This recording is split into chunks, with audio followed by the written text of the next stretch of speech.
অন্তত ছবিটা নিয়ে যাবে। হ্যাঁ, ফোন দিয়ে হ্যাঁ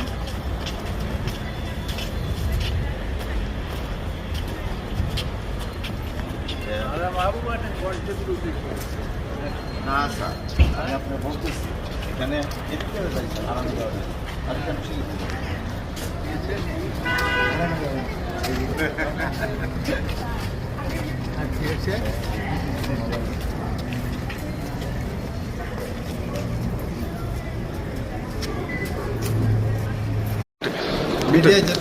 একটু একটু বলেন না, মানে আজকে কি শুনানি করলেন ইসকন নিষিদ্ধের বিষয় নিয়ে?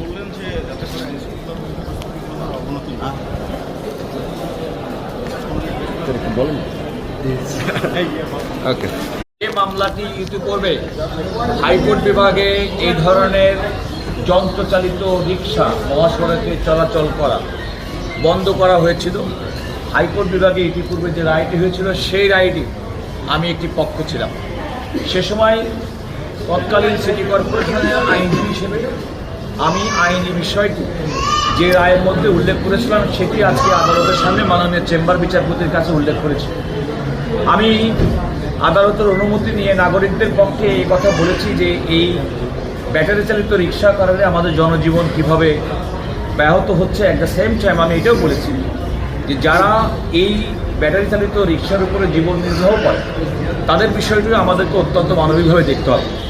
তবে যেহেতু সর্বোচ্চ আদালতের একটি বিষয়, একটা আইনি কাঠামোর মধ্যে না এনে যেন কোনো রকম কোনো সিদ্ধান্ত গ্রহণ করা না হয়। যেমন আমাদের লানের বন্ধু ব্যারিস্টার সাদ্দিক সিদ্দিকী উল্লেখ করেছেন, বাস্তব কথা হচ্ছে আমাদের যে সমস্ত যন্ত্রচালিত গাড়ি, আমাদের প্রাইভেট কার, ট্রাক, বাস, এগুলো কিন্তু সড়ক পরিবহন আইন দ্বারা এবং সেক্ষেত্রে লাইসেন্স দেওয়া হয়, ড্রাইভারদের লাইসেন্স দেওয়া হয়। এমনকি যদিও ঢাকা শহরে রেজিস্ট্রেশনের বাইরে অনেক বেশি সংখ্যক রিক্সা চালিত হয়, তারাও কিন্তু সিটি কর্পোরেশনের লাইসেন্স প্রত্যেকটা রিক্সার পিছনে কিন্তু দেখবেন যে নাম্বার লেখা আছে।